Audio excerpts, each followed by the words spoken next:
Hello there, ladies and gentlemen, kings and queens.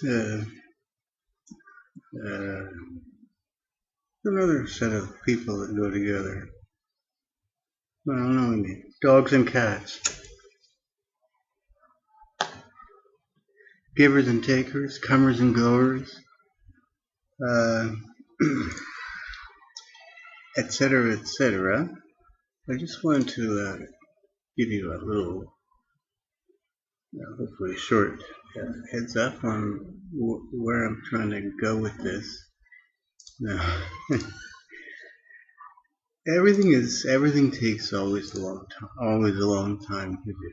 I've pretty much now written a full editor into this program because I want to do a little demo, and this has to do with something called Béziers curve.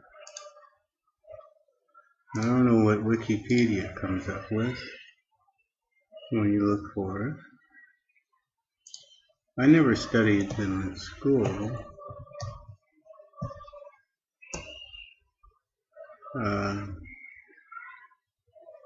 But I'm sure we'll get a picture of one anyway. Okay, well, there's one that looks like a half circle. But here's a typical example. Okay. Now,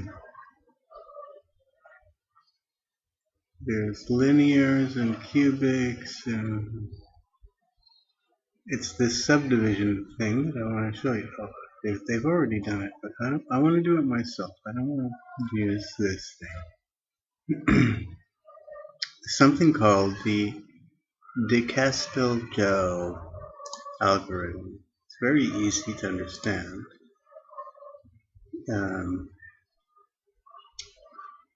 If you just watch it go and do it slowly, and even those animated things sometimes confuse me. It's really, if you learned anything about this, then after you watch how this works, then you'll realize that there is really nothing to learn. To draw a Béziers curve is very easy, and there's nothing to it. But first, let me just mention something about some of our functions. In particular, the vector function. Now, this parametric function is a function that is defined on the range 0 to 1, okay? And it takes you from one point in space, any number of dimensions in space, to another point in space in a linear fashion. That is, the motion as t increases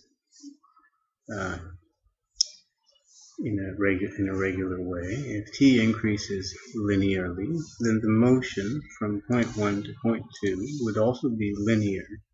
And so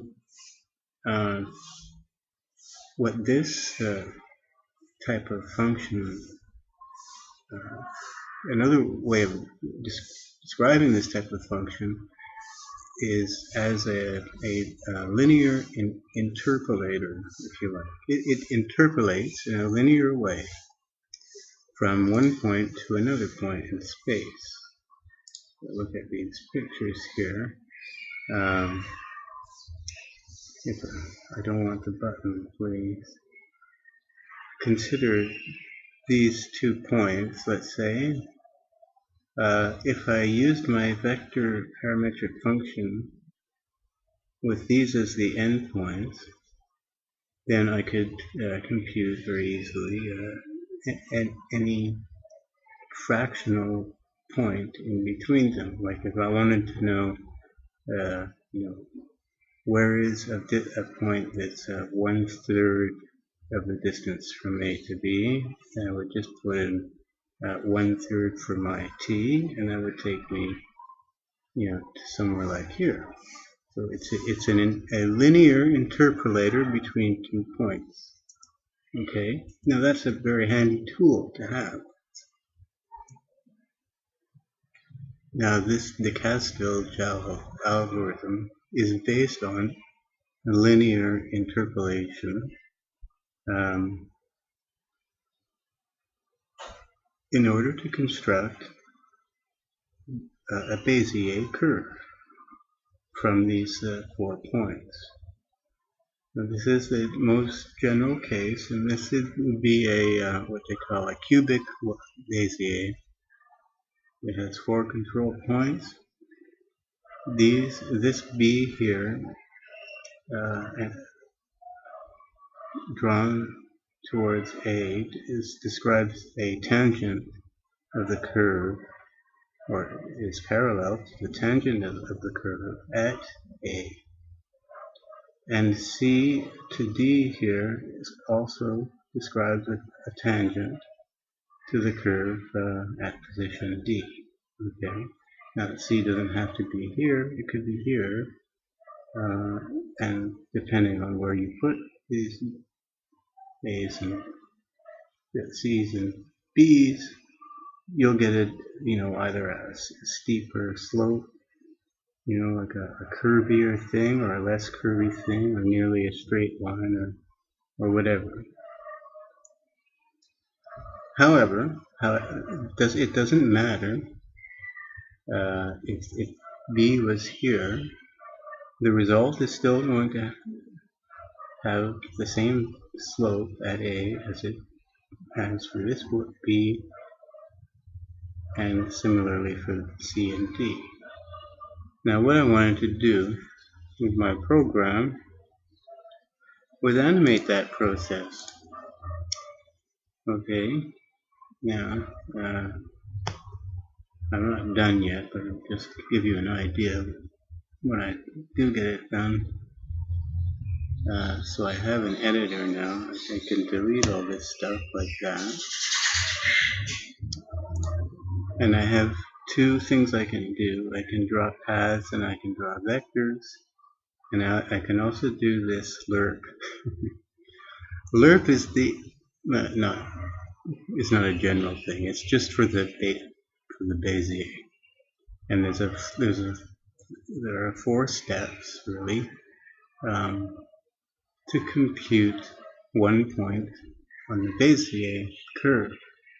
Now the way it works is I select this, and then I click on lerp, and it says for me to enter in the 4 control points. Now I made these dark so that it's easier to see the points. So I choose one. Now let's suppose it's like that figure there. 2. I don't want it to get mixed up with it. So I'll go way down here. Let's suppose the last point is here, and here's our C, and here's the other end point. Okay, and now we're going to lerp with a value of 0.5. That means we're going to use linear interpolation on each of these 3 vectors to construct 3 points. That's been done. Okay, so there are 3 points now. Now we connect those green dots, and that gives us two lines. All right, and now we lerp again, and I use a different color, white, I think. Yeah, and that leaves us with 2 points. And finally, we connect those 2 points, and we linear interpolate yet again by 0.5, and that gives us a point. One single point, and that happens to be a point on the Béziers that would be constructed if we kept on doing this with different values of the t. Will I be able to do this again? I don't think so.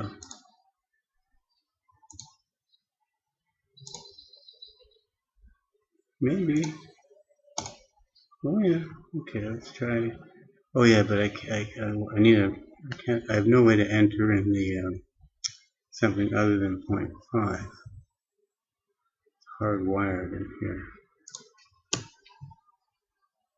Well, it's not really hardwired. It's a parameter. Suppose I chose 0.3.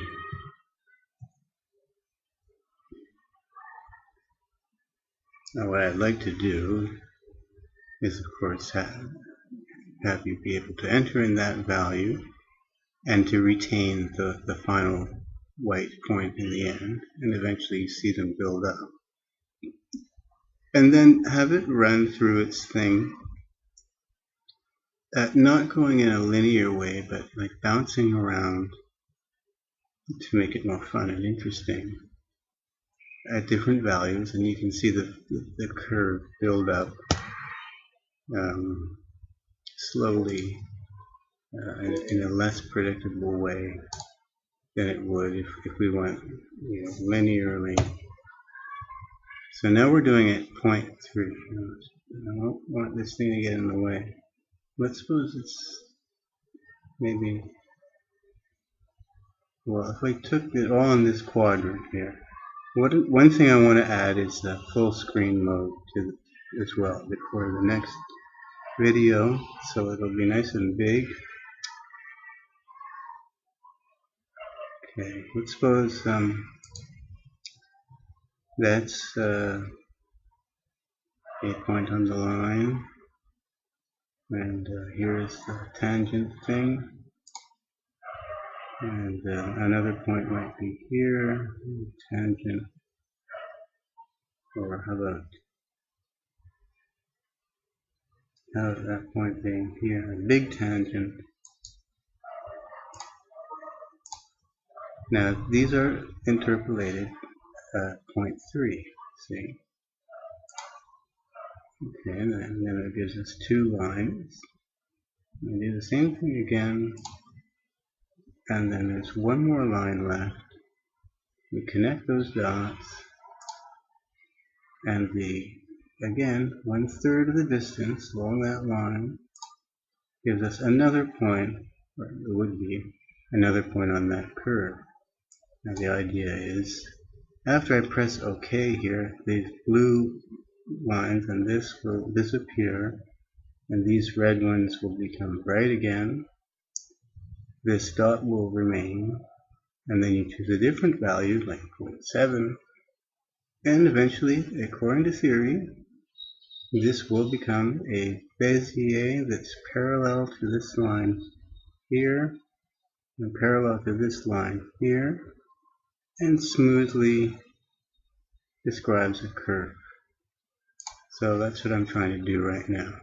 First, like I said, I need full screen so that it's easier to see. So I'm not going to use DirectX or anything. I'll just do like what I did for that DOS box. I'll change the I'll make a new client area, and I'll stretch split this thing, my internal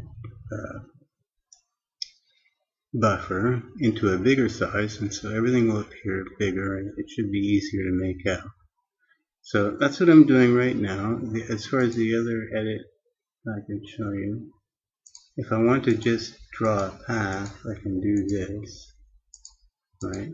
That's what I want to be able to do, and then say make a Béziers,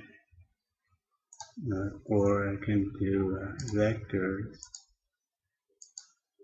like that. Whoops! Oh dear, it's gone into alert mode. Oh, it hasn't really. It's just messed up.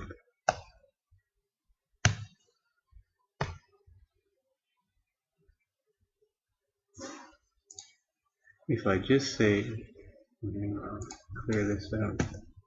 If I just say vector, I think I'm okay.